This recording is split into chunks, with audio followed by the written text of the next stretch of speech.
बोलिए श्री सद्गुरु महाराज जी की जय। सच्चे दरबार की जय। उमापति महादेव की जय। श्री कृष्ण बलदेव की जय। सियाबल रामचंद्र महाराज की जय। प्रिय भगवत प्रेमियों, हमेशा की तरह आज फिर सत्संग सभा में आप सबका हार्दिक स्वागत है। भाइयों बहनों, भगवान की बड़ी असीम अनुकंपा कृपा है कि हम सब भक्तों को नियमित सत्संग विचारों का ये योग प्राप्त होता है और सत्संग विचारों के माध्यम से हम अपने जीवन में अद्भुत क्रांति को प्राप्त करते हैं, अपने जीवन में अद्भुत शांति को प्राप्त करते हैं। ईश्वर से मिलने का जो सबसे सरल तरीका का बताया गया वो सत्संग बताया गया। आपने भजन भी सुना होगा, प्रभु से मिलने का सत्संग ही बहाना है। सत्संग एकमात्र माध्यम है जहाँ स्वयं भगवान विराजते हैं और कहा जाता है कि जब ईश्वर की प्रसन्नता होती तभी ये सत्संग प्राप्त होता है, अन्यथा नहीं। तो आप वो भाग्यशाली लोग हैं जिसको भगवान की प्रसन्नता प्राप्त हुई है, ईश्वर की प्रसन्नता प्राप्त होती है और जिसके परिणाम स्वरूप आपको सत्संग विचारों का ऐसा दुर्लभ सहयोग प्राप्त हो पाता है।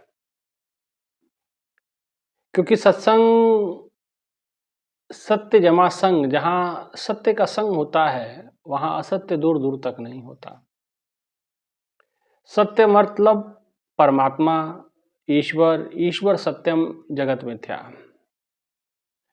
संसार को मिथ्या बताया गया, ईश्वर को सत्य बताया गया। लेकिन यही कंट्रोवर्सी रही संसार में और महापुरुषों में। महापुरुषों ने ईश्वर को सत्य माना और सांसारिक लोगों ने संसार को सत्य माना। महापुरुषों ने ईश्वर को सत्य मान करके अपना ध्यान परमात्मा के चरणों में केंद्रित किया और सांसारिक जीवों ने संसार को सर्वोपरि मान करके अपने आप को संसार में झोंक दिया और दोनों के ही परिणाम सामने आए। एक तरफ महापुरुषों की जिंदगी जो तमाम असुविधाओं के बावजूद भी सुखद, संपन्न और सरल और सफल रही, परंतु इसके विपरीत सांसारिक जो जीव रहे उनके जो जीवन उन्होंने संसार को समर्पित किया, वो अपना अस्तित्व खो बैठे, अपना जीवन बर्बाद कर बैठे सांसारिकता के अंदर डूब करके। इसकी स्थिति ठीक ऐसी हो जाती है लोगों की कि जैसे कोई नदी का रुख, नदी की दिशा मुड़ जाए रेगिस्तान की ओर, तो क्या होगा? रेगिस्तान की ओर अगर कोई नदी मुड़ गई तो आप जानते हैं कि नदी अपना अस्तित्व खो बैठेगी। और यही हम लोगों के साथ हुआ, संसारिक जीवों के साथ हुआ। संसारिक जीवों ने अपना मुख संसार की ओर मोड़ दिया, जैसे नदी का मुख मुड़ गया रेगिस्तान के तरफ। इसके कारण से क्या हुआ? उसका अस्तित्व पे ही प्रश्न चिन्ह खड़ा हो गया, अस्तित्व ही खत्म होने के कगार पे हो गया। ठीक ऐसे ही जीवों के साथ होता है। जीव अपना अस्तित्व खो बैठता है, जीव अपनी पहचान खो बैठता है। जहां के लिए उसने यात्रा प्रारंभ की थी उस यात्रा को पूर्ण नहीं कर पाता, उस यात्रा को सब मुकाम तक नहीं पहुंच पाता, मंजिल तक नहीं पहुंच पाता और जीवन व्यर्थ हो जाता है। क्योंकि जीवन का एक उद्देश्य है, जीवन का एक ध्येय है, जीवन का एक लक्ष्य है और वो लक्ष्य है परमात्मा की अंतर में मिल जाना। ये जीवन उसी के लिए मिला था, जीवन और कोई कार्य के लिए नहीं मिला था। आपने बात अलग है कि यहाँ संसार में आकर के अपने अपने कार्यों में अपना दिल को लगा लिया, परंतु समझने वाली बात यही है कि जीवन का एकमात्र उद्देश्य ईश्वर की प्राप्ति है, उसकी भक्ति बंदगी करके अपने जीवन को सफल सार्थक करना है। और इस तरफ हम जीवों का ध्यान नहीं जाता, इसलिए संतों को बार बार आकर के आपका ध्यान परमात्मा की ओर आकर्षित करना पड़ता है। परमात्मा की ओर खींचना पड़ता है कि भैया भगवान संतों को भेजते हैं कि जाओ, ये संसारिक लोग गए तो वादा करके मुझसे थे कि हम परमात्मा मुझे जीवन दो, मुझे ये शरीर दो, मैं आपकी भक्ति बंदगी करूँगा और अपने इस परम ध्येय को प्राप्त करूँगा, लेकिन ये बात भूल गए जा करके, जाओ इन्हें याद दिलाओ। इसीलिए संत की आवाज़ भगवान की आवाज़ मानी जाती है, संत की वाणी परमात्मा की वाणी मानी जाती है, क्योंकि संत जो हो बोलते हैं, संत जो कहते हैं, संत वचन पलटे नहीं पलट जाए ब्रह्मांड। संतों का वचन पलटता नहीं है, संतों का वचन कभी खंडित नहीं हो पाता है। इसीलिए क्योंकि संत ईश्वर से जुड़ करके रहते हैं, औरों को भी जोड़ने का प्रयास करते हैं, औरों को भी समझाने का प्रयास करते हैं कि परमात्मा से जुड़ो। कब तक नाक मुंह से लेकर के आप संसार में डूबे रहोगे? ये आपका होने जाने वाला नहीं है। जितना आप, ये दलदल है संसार, जितना हाथ पांव चलाओगे आप उतना ही दलदल में फंसते जाओगे। महापुरुषों ने इसको मकड़ जाल कहा। मकड़ी जैसे जाला बनाती है अपने लिए रहने के लिए, लेकिन उसी में उलझ पुलझ के मर जाती है, उसी में अपने जीवन को खत्म कर बैठती है, जीवन को समाप्त कर बैठती है। इसलिए भाइयों बहनों, ये सीखना है हमें मकड़ी से। तो मकड़ी ने जैसे अपना ताना बाना बुना, अपना जाल बुना और जाल में उलझ गई, इसी प्रकार से संसारिक जीव हम लोग होते हैं। हम अपना ताना बाना उलझा लेते हैं, इतना उलझा लेते हैं कि उससे सुलझना बड़ा मुश्किल हो जाता है, उससे बाहर निकलना बड़ा मुश्किल हो जाता है, उससे हम बाहर नहीं निकल पाते हैं और एक दिन क्या होता है कि जीवन का एक दुखद अंत हम लोग कर बैठते हैं और इस संसार से रोते बिलबिलाते हुए न मालूम कैसी कैसी योनियों में हमारी दुर्गति होती है और हम भटकते हैं। 84 लाख योनियों में आकर 4,84,000 योनि भ्रमत जीव अविनाशी, 84 लाख योनियों में हम भ्रमण करते हैं, क्योंकि संसार में हम डूबे रहे, परमात्मा की ओर ध्यान नहीं गया। तो जहाँ ध्यान था वहीं में हम दुखों के भवसागर में हम डूब जाते हैं। इसलिए संतों की बात माने, रहे हैं पुकार जी, करो एक बार जी, मिलेगा ना ये समा तुम्हें बार बार ना, ये मौका तुम्हें बार बार मिलने वाला नहीं, ये अवसर तुम्हें बार बार मिलने वाला नहीं, ये अवसर दुर्लभ महानित पाया नहीं जाए, अब के चूक है पछतावा रह जाए। अगर आप इस मनुष्य रूपी जन्म के अंदर परमात्मा की बंदगी भक्ति नहीं कर पाए तो फिर पछताने के अलावा आपके हाथ में कुछ नहीं रहेगा। ये बात समझ लीजिए आप। इसलिए संतों की बात माने, क्योंकि संतों की बात ईश्वर की बात होती है। संतों का सानिध्य ईश्वर का सानिध्य माना जाता है और संतों को तो ईश्वर से बड़ा दर्जा दिया गया, भक्तों को तो भगवान से बड़ा दर्जा। भगवान भगत मेरे मुकुट मणि, यही तो मेरे मन में ठनी। और कहते संत तो मेरे सर के मुकुट मणि होते हैं, उनके चरण मैं अपने हृदय में धारण करता हूँ। गुरबानी कहते कि गुरु के जो वचन है, हृदय लय धारो गुरु पार ब्रह्म सदा नमस्कारो।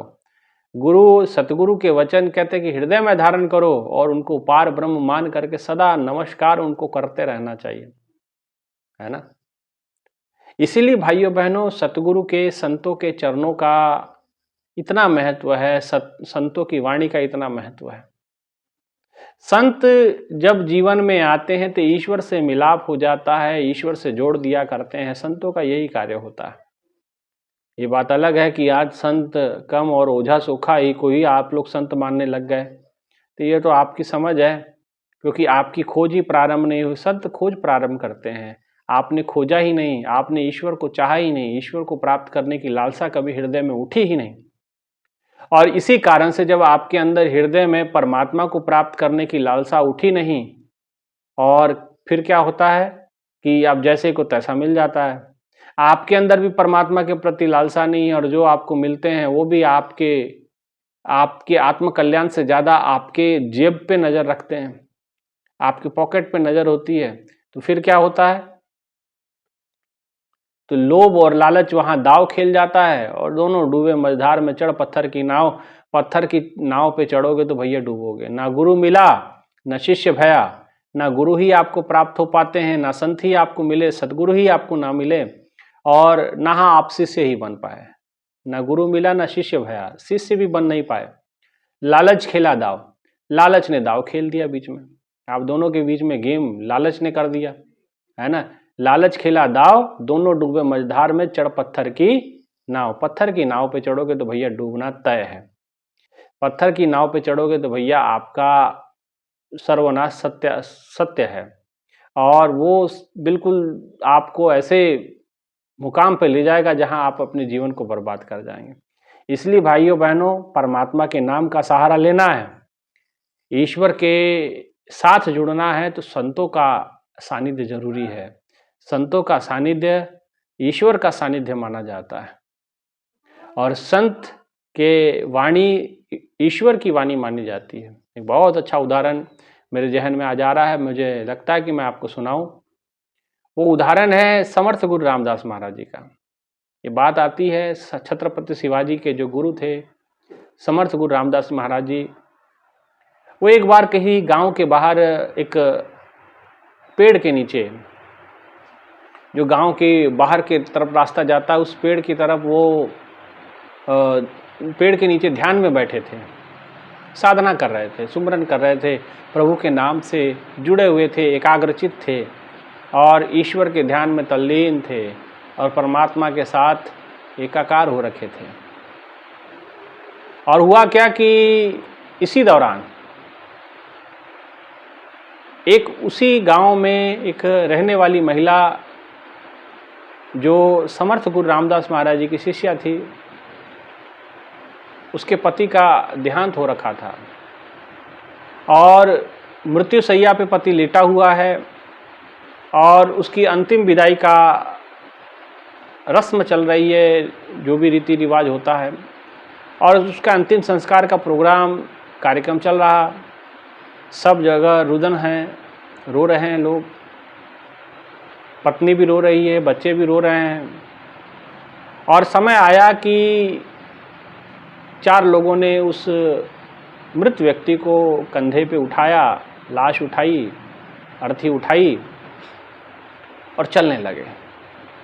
तो आप जानते हैं कि गांव में एक रीत होती है कि गांव के बाहर तक छोड़ने जाते हैं लोग, जो भी परिवार के लोग हैं, रिश्तेदार जो होते हैं, क्योंकि शमशान घाट में पुराने ज़माने में औरतें तो जाती नहीं थी, लेकिन गांव के जो सरहद होती है, गांव की जो सीमा होती है, वहाँ तक तो गांव की महिलाएं, औरतें जाती हैं साथ में, और वहाँ मटका फोड़ा जाता है और उसके बाद वो जो है वहाँ से एक बार लाश को, अर्थी को रख करके उसकी जिसको अंतिम दर्शन करना वो करके फिर वो आगे बढ़ जाता है। ऐसा रीति रिवाज आज भी अगर उत्तर प्रदेश में जाओगे तो आपको मिलेगा, और भी कई क्षेत्रों में होगा, मैंने मुझे कह नहीं सकता, लेकिन उस समय कुछ ऐसा ही था।